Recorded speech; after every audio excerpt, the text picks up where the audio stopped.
ಎಲ್ರಿಗೂ ಸ್ವಾಗತ. ಗಂಡ ಹೆಂಡತಿ ನಡುವಿನ ದೈಹಿಕ ಸಂಬಂಧ ಬಹಳ ಮುಖ್ಯವಾಗುತ್ತದೆ. ಇದು ದಾಂಪತ್ಯ ಜೀವನದಲ್ಲಿ ಪ್ರೀತಿ ಹಾಗೂ ಸಂತೋಷವನ್ನು ಹೆಚ್ಚಿಸುತ್ತದೆ.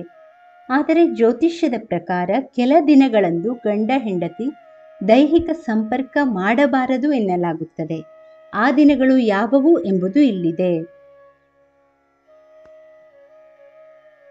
ಅನೇಕ ಜನರು ಸಂತಾನ ಪ್ರಾಪ್ತಿಯಾಗಲು ಮಾತ್ರ ಪತಿ ಪತ್ನಿಯರ ಸಂಬಂಧ ಬಹಳ ಮುಖ್ಯ ಎಂದು ತಿಳಿದುಕೊಂಡಿದ್ದಾರೆ. ಆದರೆ ದಾಂಪತ್ಯ ಜೀವನದಲ್ಲಿ ಪ್ರೀತಿ, ಪರಸ್ಪರ ಹೊಂದಾಣಿಕೆ ಎಷ್ಟು ಮುಖ್ಯವೋ ಅಷ್ಟೇ ದೈಹಿಕ ಸಂಬಂಧ ಸಹ ಮುಖ್ಯವಾಗುತ್ತದೆ. ಯಾವಾಗ ದೈಹಿಕ ಸಂಬಂಧ ಹೊಂದಬೇಕು ಎಂಬುದು ಅವರ ವೈಯಕ್ತಿಕ ವಿಚಾರ. ಆದರೆ ನಿಮಗೆ ಗೊತ್ತಾ, ದೈಹಿಕ ಸಂಬಂಧವನ್ನು ಎಲ್ಲ ದಿನ ಹೊಂದಬಾರದು ಎನ್ನಲಾಗುತ್ತದೆ.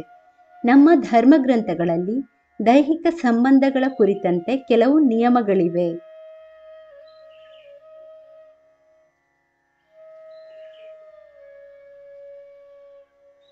ಹಿಂದಿನ ಕಾಲದಲ್ಲಿ ಮದುವೆಗೆ ಹೇಗೆ ಮುಹೂರ್ತಗಳನ್ನು ನೋಡುತ್ತಿದ್ದರೋ ಹಾಗೆಯೇ ಪ್ರಸ್ತಕ್ಕೆ ಸಹ ನೋಡುತ್ತಿದ್ದರು. ಏಕೆಂದರೆ ಸರಿಯಾದ ಸಮಯದಲ್ಲಿ ಗಂಡ ಹೆಂಡತಿ ಒಂದಾದರೆ ಒಳ್ಳೆಯದು ಹಾಗೂ ಅವರ ಸಂಬಂಧ ಚೆನ್ನಾಗಿರುತ್ತದೆ ಎನ್ನುವ ನಂಬಿಕೆ ಇತ್ತು. ಈಗಲೂ ಸಹ ಅನೇಕ ಜನರು ಕೆಲ ದಿನಗಳಂದು ಗಂಡ ಹೆಂಡತಿ ದೂರ ಇರಬೇಕು ಎನ್ನುತ್ತಾರೆ. ಕೆಲವು ತಿಥಿ, ನಕ್ಷತ್ರ ದಿನಗಳಂದು ಯಾವುದೇ ಕಾರಣಕ್ಕೂ ಗಂಡ ಹೆಂಡತಿ ಒಂದಾಗಬಾರದು ಎನ್ನುತ್ತದೆ ಶಾಸ್ತ್ರ.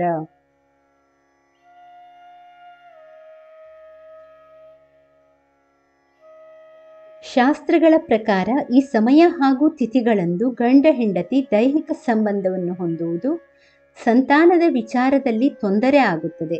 ಮುಖ್ಯವಾಗಿ ಇದು ಮಗುವಿನ ಜೀವನ, ಗುಣಲಕ್ಷಣಗಳು ಮತ್ತು ಆರೋಗ್ಯದ ಮೇಲೆ ನಕಾರಾತ್ಮಕ ಪರಿಣಾಮ ಬೀರುತ್ತದೆ ಎನ್ನುವ ನಂಬಿಕೆ ಇದೆ.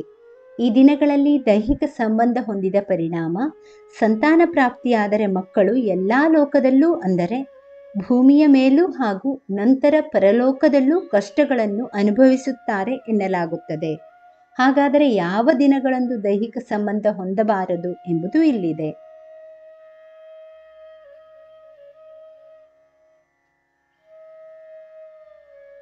ಹುಣ್ಣಿಮೆ ಹಾಗೂ ಅಮಾವಾಸ್ಯೆ.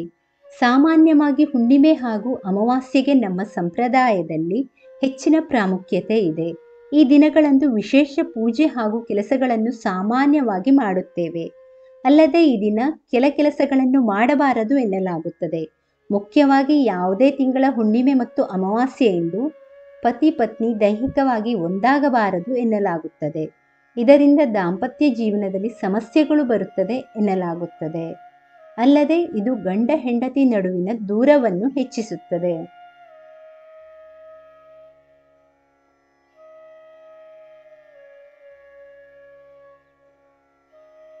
ಹುಣ್ಣಿಮೆ ಹಾಗೂ ಅಮಾವಾಸ್ಯೆಯೆಂದು ನಾವು ಮಾಡುವ ಸಣ್ಣ ಸಣ್ಣ ತಪ್ಪುಗಳು ಸಮಸ್ಯೆಗೆ ಕಾರಣವಾಗುತ್ತದೆ. ಅದರಲ್ಲೂ ಅಮಾವಾಸ್ಯೆಯ ದಿನ ಕೆಟ್ಟ ಶಕ್ತಿಗಳು ಹೆಚ್ಚು ಬಲಗೊಂಡಿರುತ್ತದೆ. ಹಾಗಾಗಿ ಈ ದಿನದಂದು ಗಂಡ ಹೆಂಡತಿ ಒಂದಾದರೆ ಕಷ್ಟಗಳು ಬರುತ್ತದೆ ಎನ್ನುವ ನಂಬಿಕೆ ಇದೆ. ಅಲ್ಲದೆ ಇದು ನಿಮ್ಮ ಮಕ್ಕಳು ಹಾಗೂ ಅವರ ಬದುಕಿನಲ್ಲಿ ಸಹ ನಕಾರಾತ್ಮಕ ಪರಿಣಾಮಗಳನ್ನು ಸೃಷ್ಟಿ ಮಾಡುತ್ತದೆ. ಹಾಗಾಗಿ ಈ ದಿನಗಳಂದು ಯಾವುದೇ ಕಾರಣಕ್ಕೂ ದೈಹಿಕ ಸಂಬಂಧ ಬೆಳೆಸಬೇಡಿ.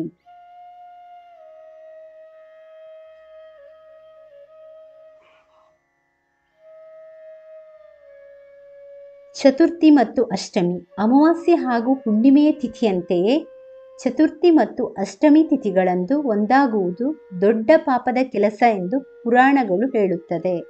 ಇದರ ಜೊತೆಗೆ ಭಾನುವಾರ ಸಹ ಯಾವುದೇ ರೀತಿಯ ದೈಹಿಕ ಸಂಪರ್ಕ ಮಾಡಬಾರದು ಎನ್ನುತ್ತವೆ ಶಾಸ್ತ್ರಗಳು.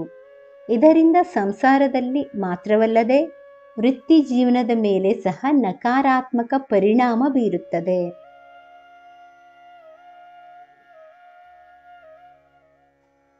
ಪಿತೃಪಕ್ಷ.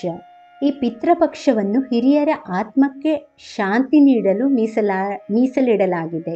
ಈ ಸಮಯದಲ್ಲಿ ಗಂಡ ಹೆಂಡತಿ ಒಂದಾದರೆ ಪಿತೃಗಳಿಗೆ ನೋವಾಗುತ್ತದೆ ಹಾಗೂ ಅವರಿಂದ ಸಮಸ್ಯೆಯಾಗುತ್ತದೆ. ನವರಾತ್ರಿಯ 9 ದಿನಗಳಲ್ಲಿ ಸಹ ಗಂಡ ಹೆಂಡತಿ ಒಂದಾಗಬಾರದು ಎನ್ನುವ ನಿಯಮವಿದೆ. ಇದರಿಂದ ದೇವರಿಗೆ ಕೋಪ ಬರುತ್ತದೆ ಎನ್ನುವ ನಂಬಿಕೆ ಇದೆ.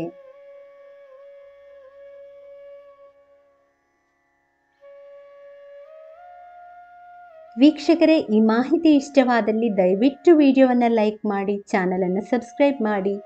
ಕೇಳಿದ್ದಕ್ಕಾಗಿ ಧನ್ಯವಾದಗಳು. Thank you for watching. Please like, share and comment to Ayush Vani.